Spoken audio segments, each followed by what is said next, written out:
So welcome everyone to this week's On the Coach House Couch. I'm delighted to have with me today Rob Atkinson, who I've known for many years, and I have to say is one of the loveliest men in media that I have ever known. From when he was Chief Exec Clear Channel, prior to that with the Mail on Sunday, he's worked in radio, and now he's working in non-exec director positions with media companies, audio transcription companies, and today he's going to share with us a few of his pearls of wisdom around leadership. So welcome to the couch, Rob. Oh, thank you for having me. It's good to be here. So Rob, when you reflect back over the years that you've been a leader, and I think I'm especially interested in the times when you've been on a senior leadership team, what do you think's changed over the last 10 years in terms of leadership style? Yeah, I think one of the biggest things that I've noticed is that people have recognised the importance of core purpose to a business. Recognising what your why is. There's a great Simon Sinek saying of people don't buy what you do, they buy why you do it. And I think the most successful businesses I've led in particular have been businesses where we've really understood and aligned very quickly behind what our, if you like, our North Star is, why we do what we do. And that probably above all has been the most important thing. The second thing probably for me is communicate. What I've learned in the last probably 10 years is the need to be a very good communicator at all levels in the organisation, and not just once, but on a regular basis, at least once a week. And if you've got businesses that are remote, which I had in Australia, absolutely critical you go and see those businesses.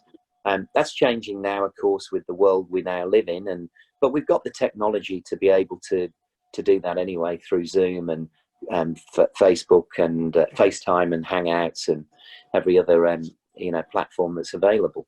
I'd also say that one of the big things that I learned was to be a learn-it-all, not a know-it-all.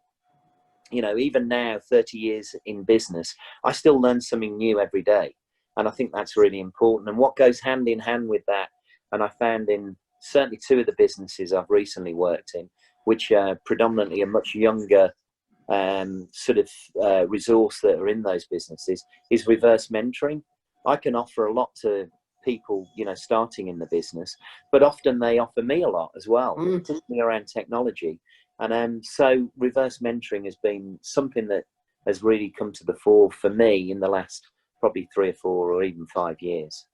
Rob, if you think back to some of the first board positions that you had, what could you tell people out there who are about to go into their first board position?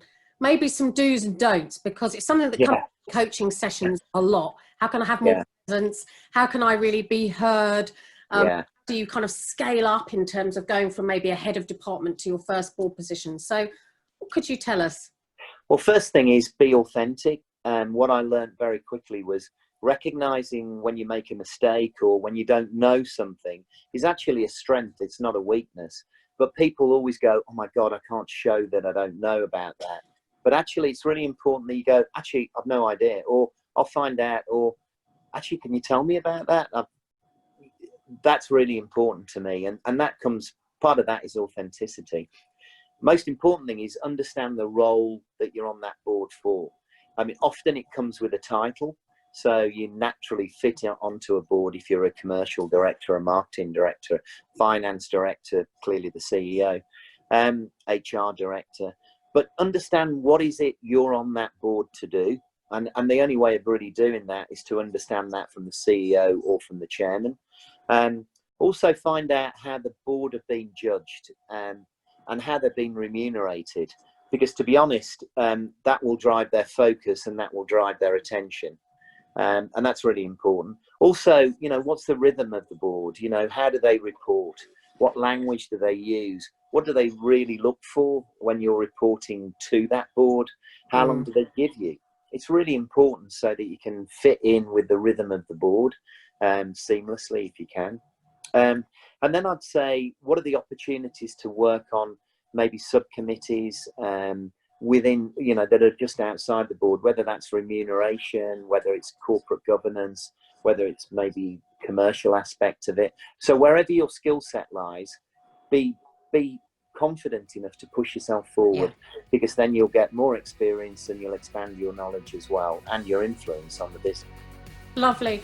Well, thank you so much for joining me on the virtual couch, and I hope next time I see you we'll be on a lovely couch somewhere else having a nice cup of coffee or even a wine.